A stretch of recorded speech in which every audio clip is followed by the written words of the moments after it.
அன்பினர்களே, உலகத்தின் கவனமெல்லாம் வளைகுடாவின் பக்கமும் America, Israel, Iran பக்கமும் இருக்கின்ற போது இன்று செவ்வாய்க்கிழமை கனடாவில் டொரண்டோ மாநகரில் அமெரிக்க தூதரகத்தில் ஒரு துப்பாக்கி வெடித்திருக்கின்றது. நேற்று இந்த வாரத்தில் ஆரம்பத்திலேயே நோர்வே எம்பசியில் ஒன்று வெடிச்சு. இப்ப இரண்டாம் இடமாக அமெரிக்க தூதரகத்தில் இலங்கை நேரப்படி மாலை 6:30 மணி, அங்கே கனடாவில் அதிகாலை 5:30 மணியாக இந்த துப்பாக்கி வெடித்ததாக சொல்லப்படுகின்றது. அதுதான் இன்றைய பரபரப்பு செய்தியாக பார்க்கப்படுகின்றது. இதேவேளை ஈரான் தனது ஸ்லீப்பர் செல்களை உலகம் முழுவதும் இறக்கி இருக்கின்றதாம். அது யார் ஸ்லீப்பர் செல்? அது ஈரான் IRGCயின் உளவாளிகள் அல்லது அவங்களே IRGCயின் படையாகவும் இருக்கலாம். அது அவங்களோட இந்த செகண்ட் பார்ட் என்பதால் அவங்களை ஸ்லீப்பர் செல் என்று சொல்லுவோம் இல்லையா? நோர்வேயில் உள்ள அமெரிக்க தூதரகத்தில் IED வெடித்த ஒரு நாளைக்கு பிறகு இந்த டொரண்டோவில் இந்த அமெரிக்க தூதரகத்தில் துப்பாக்கி வெடித்தது உலகத்தின் பார்வையை மறுபக்கம் திருப்பி இருக்கின்றது. யாருக்கும் எந்த காயமும் இல்லை. ஆனாலும் அமெரிக்க துணை தூதரகம் துப்பாக்கி சூட்டால் பாதிக்கப்பட்டதாக வந்த புகாரை அடுத்து டொரண்டோ போலீசார் இப்பொழுது 2 hour ஆயிட்டா இப்பொழுது உடன் நடவடிக்கை எடுத்துக்கொண்டிருக்கின்றார்கள். டொரண்டோ மைய பகுதியில் உள்ள அமெரிக்க தூதரகம் செவ்வாய்க்கிழமை அதிகாலை துப்பாக்கி சூட்டில் பாதிக்கப்பட்டதாக வந்த செய்திகளை அடுத்து போலீசார் விசாரணை நடத்தி வருகின்றார்கள். யாருக்கும் எந்த காயம் ஏற்படவில்லையாம். அமெரிக்க துணை தூதரகத்தில் யாரோ ஒருவர் துப்பாக்கி சூடு நடத்தியதாக அதிகாலை 5:30 மணியளவில் வந்த செய்திகளுக்கு பதிலளித்த டொரண்டோ காவல்துறை பல்கலைக்கழக அவென்யூ மற்றும் குயின் ஸ்ட்ரீட் வெஸ்ட் அருகே தாங்கள் சம்பவ இடத்தில் இருந்ததாக போலீசார் தெரிவித்தனர். கடந்த வார இறுதியில் டொரண்டோ பகுதியின் 2 ஜெப ஆலயங்கள், அதாவது இது கனடாவில் நோர்வேயில் 2 ஜெப ஆலயங்கள் மீது துப்பாக்கி சூடு ஏற்பட்டதை தொடர்ந்து இந்த துப்பாக்கி சூடு இடம்பெற்றதாக சொல்லப்படுகிறது. காயங்கள் ஏற்படவும் இல்லை, யாரும் சந்தேக நபர்கள் பார்க்கவும் இல்லை. துப்பாக்கி சூடு வந்த செய்தி மாத்திரம் களை கட்டி வருகின்றது.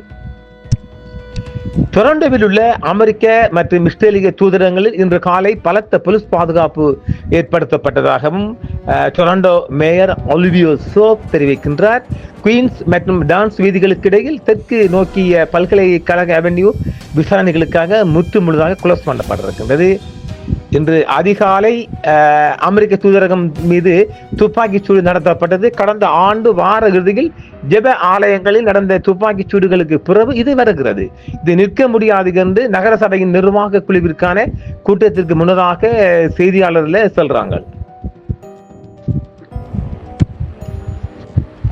டொரண்டோவின் யூத சமூகம் தங்கள் நம்பிக்கை மற்றும் கலாச்சாரத்தை பின்பற்றவும் பயம் அல்லது வன்முறை இல்லாமல் தங்கள் அன்றாட வாழ்க்கையை வாழவும் உரிமை உண்டு என்று சொல்றாங்க காவல்துறையினர். ஆமல்ல, டொரண்டோ காவல்துறை விசாரணை செய்து வருகின்றார்கள். சர்வதேச பதற்றங்கள் அதிகரிக்கும் போது யூத எதிர்ப்பு சம்பவங்கள் அதிகரிக்கும். யூத சமூகத்தை குறிவைப்பது ஒருபோதும் ஏற்றுக்கொள்ள முடியாது என்று சோப் தொடர்ந்தார். காவல்துறையின் விசாரணை நடத்தி வருகின்றனர். பொறுப்பானவர்களை கண்டுபிடிக்க அவர்களை நீதிக்கு முன் நிறுத்துவதற்கு முழு ஆதரவும் உண்டு என்றும் சொல்கின்றார்கள். இதேவேளை ஏற்றுக்கொள்ள முடியாத வன்செயல் என்றும் செவ்வாய்க்கிழமை காலை நடந்த துப்பாக்கி சூட்டை பிரதமர் டக்ஃபோர்டும் கண்டித்து இது எங்கள் அமெரிக்க நண்பர்கள் மற்றும் அண்டை வீட்டாரை இலக்காக கொண்ட வன்முறை மற்றும் அச்சுறுத்தலின் முற்றிலும் ஏற்றுக்கொள்ள முடியாத செயல் என்று தெரிவிக்கின்றார் பிரைம் மினிஸ்டர். இன்று அதிகாலை அமெரிக்க துணை தூதரகத்தில் நடந்த துப்பாக்கி சூடு எங்கள் அமெரிக்க நண்பர்கள் மற்றும் அண்டை வீட்டாரை இலக்காக கொண்ட வன்முறை மற்றும் மிரட்டலின் முற்றிலும் ஏற்றுக்கொள்ள முடியாது என்று அவர் தெரிவிக்கின்றார். குற்றவாளிகளை உடன் கண்டுபிடிப்பதற்கான நடவடிக்கைகளை மேற்கொள்ள சொல்கிறார்கள். இதேவேளை ஸ்லீப்பர் முகவர்கள் ஈரான் வெளிநாடுகளில் வசிக்கின்ற தங்களது ஸ்லீப்பர் செல்களை செயல்படுத்த தூண்டுவது என்று இடைவரைக்கப்பட்ட ஒரு உளவு செய்தி ஒன்று தெரிவிக்கின்றதாம். அமெரிக்கா மற்றும் இஸ்ரேலுடனான போரின் போது மேற்கு முழுவதும் ஸ்லீப்பர் செல்களை செயல்படுத்த ஈரான் சதி செய்து கொண்டிருக்கலாம் என்று இடைமறைக்கப்பட்ட அந்த செய்தி ஒற்றுக்கேட்ட ஒரு உளவு தாவனம் தெரிவிக்கின்றது. ஏனெனில் இதுல உண்மை இருக்கீங்க. ஏனென்றால் இந்த நம்ம ஒரு வாரத்துக்கு முன்னாடியே தந்தமில்லை தங்களது தற்கொலை படகுகளை களமிறக்கவுள்ளோம் என்று ஈரானிய சபாநாயகரும் தெரிவித்திருந்தார். அந்த செய்தியை நாம் சொல்லியிருக்கிறோம். அப்ப ஆக உலகம் முழுவதும் அவங்களோட தற்கொலை படைகள் கிடக்கிறாங்க. நானும் 2000 ஆண்டு ஈரான்காரங்கட ஒரு டிராவல் ஏஜென்சி டிக்கெட் புக் பண்ண போயிருந்தேன். அப்ப அங்க இருக்கிறாங்க, எல்லா இடமும் ஈரான்காரன் இருக்கிறான், ஜப்பான்ல நிறைஞ்சு இருக்கிறாங்க. இப்படி உலகம் முழுவதும் இருக்கிறானுங்க. அப்ப இதுல பொய் இருக்காதுன்னு பார்க்கலாம். கடந்த சனிக்கிழமை அலி கமினி அவருக்கு கொல்லப்பட்ட பிற்பாடு ரகசிய செயல்பாட்டாளர்கள் அல்லது ஸ்லீப்பர் செல்களை குறிவைத்து இந்த ரகசிய செய்தி பாஸ் பண்ணப்பட்டிருக்கிறதாம். சட்ட அமலாக்க நிறுவனங்களுக்கு அனுப்பப்பட்ட அமெரிக்க கூட்டாட்சி எச்சரிக்கை. அமெரிக்கா அனுப்புறதான ஒவ்வொரு வார்னிங் மெசேஜில் அதில் சொல்றாங்களாம், பிறப்பிடும் நாட்டுக்கு வெளியே செயல்படும் முன்மொழியப்பட்ட ஸ்லீப்பர் செல்களை செயல்படுத்த அல்லது வழிமுறைகளை வழங்க நோக்கமாக கொண்டிருக்கலாம் என்று அமெரிக்கா எச்சரித்திருக்கின்றது. அமெரிக்கா முழுவதும் இப்போ மிகப்பெரிய கண்காணிப்பில் இருக்கிறாங்களாம். ஈரானுக்கு வெளியே இருந்து பல நாடுகளுக்கு ஒரு ஒளிபரப்பு நிலையத்திலிருந்து ஒரு செய்தி அனுப்பப்பட்டதாகவும் எச்சரிக்கையில் கூறப்பட்டுள்ளது. ABC நியூஸ் இந்த செய்தியை வெளியிட்டிருக்கின்றது. அந்த சிக்னல் ஈரானிய வம்சாவளியை சேர்ந்தவர்களாக இருக்கலாம் என்றும் சொல்லப்படுகிறது. சந்தேகத்திற்கிடமான வானொலி செய்திகளை கண்காணிப்பதை அமெரிக்கா தற்பொழுது மிகப்பெரிய ஒரு மெசேஜாக அல்லது ஆதாரமாக வெளிப்படுத்தி இருக்கின்றது.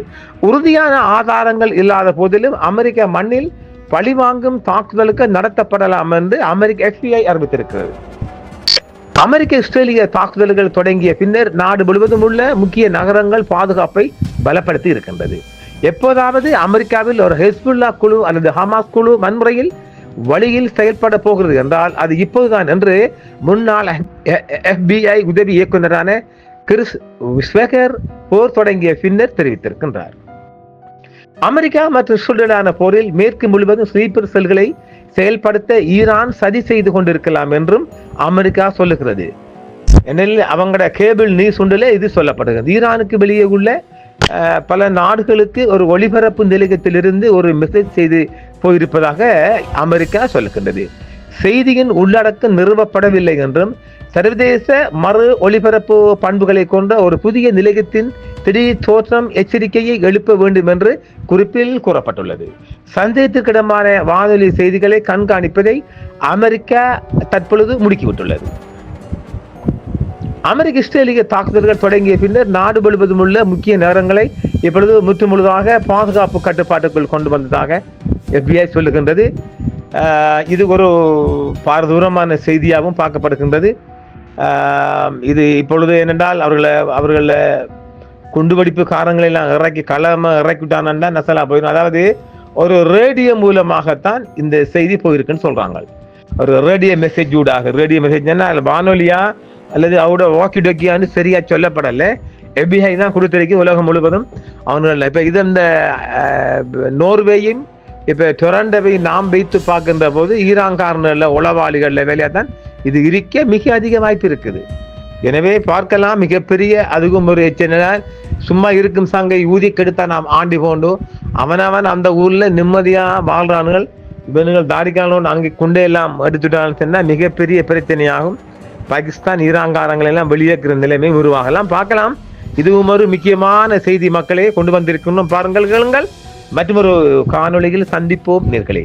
என்றும் உங்களுடன் சன்ரைஸ் இந்தியா டிவி சப்ஸ்கிரைப் பண்ணுங்கள், பெல் பட்டனையும் கிளிக் செய்யுங்கள். உங்கள் ஆதரவே எங்கள் சேவை. ஆதரவு தாருங்கள், அரவணைப்போம். மறக்காம சர்ப்ரைஸ் பண்ணுங்க. தேங்க்யூ.